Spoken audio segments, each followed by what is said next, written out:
But నేను ఈ విషయానికి వస్తే అంటే ఆస్తి అవన్నీ కాదులే కానీ, బట్ ఎవరైతే నాకు ఆ పర్సన్ నన్ను చాలా చెడ్డగా చేసి అంతా చేస్తున్నారో వాళ్ళు ఎదగలేదు, అక్కడే ఉన్నారు. నేను ఎదిగి చాలా నా ఒక రేంజ్కి వచ్చా.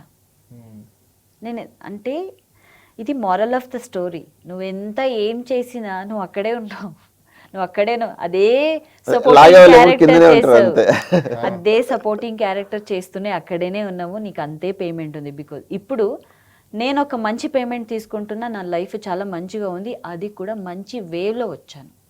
ఏది అది నాకు ఒక మంచి లైఫ్ దొరుకుతుందని నేను ఏదో ఎవరి దగ్గరనో ఏదో ఇప్పుడు తెలిసి ఉంటుంది కదా కమిట్మెంట్ ఓ అని.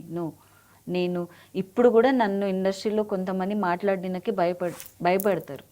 నిజంగా తనకు కూడా తెలుసు నేను అంత రఫ్గా ఉంటా. అంటే కొన్ని మ్యాటర్లో మాత్రం అమ్మాయి కాబట్టి నేను అటు ఇటు సైడ్ వెళ్ళాను, నేను డైరెక్ట్గా మాట్లాడేసి ఇది ఇది ఇది అనేసి అలా అంతే.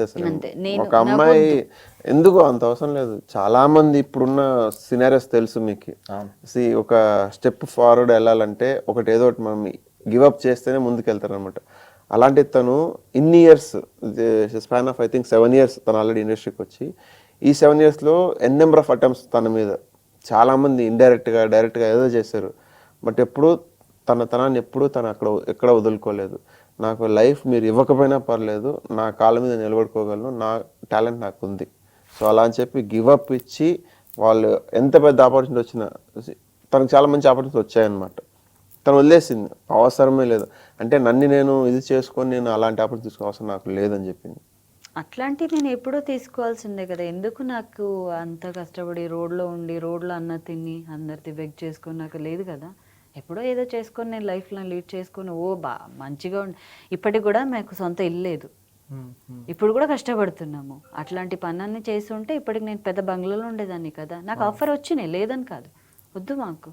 నా కష్టపడి నా లైఫ్లో ఏదో నీ కాళ్ళ మీద నిలబడని మా నాన్న ఉన్నంత వరకు నాకు నేర్పించి వెళ్ళారు.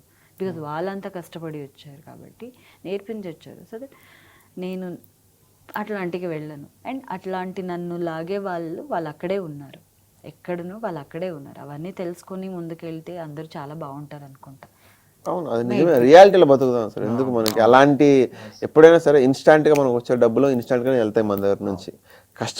ఎంత కష్టపడి మీరు సంపాదిస్తారో అది మీ దగ్గర అంత లాంగ్ టర్మ్లో ఉంటుంది అనమాట. అదేమైనా ఇట్ మైట్ బి డబ్బులు కానివ్వండి, నేమ్ కానివ్వండి, ఫేమ్ కానివ్వండి, మీరు కష్టపడి సంపాదించే ఒక పేరు మీకు ఎప్పుడూ లాంగ్ టర్మ్లో ఉంటుంది.